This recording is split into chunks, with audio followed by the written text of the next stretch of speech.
Bună, dragi copilași! Am aici un set foarte frumos cu o familie pe care...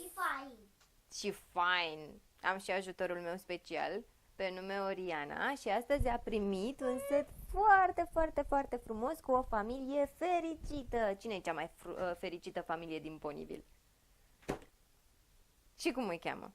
Cadence, Flori, Harvey, Shining Armor. Exact, de-a... Și cu Luna și cu Celestia. Și cu Luna și cu Celestia. Bine, dar astăzi nu am cumpărat-o pe Luna și pe Celestia, am cumpărat doar pe Cadence și Shining Armor și pe fetița lor, Flurry Heart, care vine cu niște accesorii foarte drăguțe. Are aici un teddy bear, un ursuleț și un biberon foarte mic. Hai să-i desfacem, că eu nu mai pot de nerăbdare. Nu, eu desfac. Bine, tu desfaci, bineînțeles. Așa, ia să vedem. Hai, te ajut? Ai nevoie de ajutor? Să-mi zici dacă ai nevoie de ajutor. Ce drăguță este! E așa de micuță și de drăguță. Este cel mai frumos bebeluș pe care l-am întâlnit în Ponyville. Nu. Dar cine e cel mai drăguț? Cadence, adică Celestia, în care vorbă foarte de gălașe și bine. Shining Armor a dus ceva de bine. Am înțeles. Wow, ce păr colorat are! Are nuanțe de galben, de roz, de mov. Wow, este foarte frumoasă. Iar Shining Armor, ia să vedem, are aici. Uite, farfecuța asta nu ne-a trebuit, ai văzut? Shining Armor, ia, dă-l un pic să ne uităm. Pune-l aici pe masă, te rog, ca să-l vadă și ceilalți copilași. Are o armură de cavaler, care poate fi și scoasă, cred. Da. Ia să vedem. Putem să-i o scoatem când se duce la culcare. Oh, mi-e somn.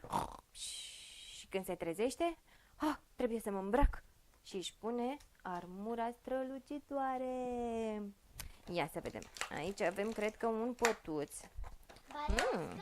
Sau un scaun. Ok. Ăsta este un scaun sau pătuț? Scaun regal! Unde o să stea Flurry Heart, bebelușul. Și aici avem un... uite ce micuț este și drăguț. Și are și o inimioară. Are o inimioară. Și la fel ca și scaunul. Da, și scaunul are inimioară. Unde l-ai văzut tu? Da, are o inimioară mai mare scaunul. Este chiar aici. Este setul perfect pentru o prințesă. Este perfect. Flurry Heart o să stea aici. Așa vorbește ea. Aici o să stea Shining Armor. Și mămica ei, Cadence, o să stea... Twilight, uite, promit că o să facem un episod special pentru Twilight Sparkle, da?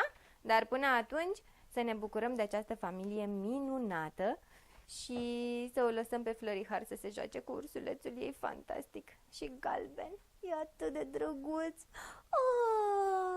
Iubire, pace, împreună! La revedere, copilași! Ne vedem data viitoare cu Twilight Sparkle! Acum. Pa, pa! Acum.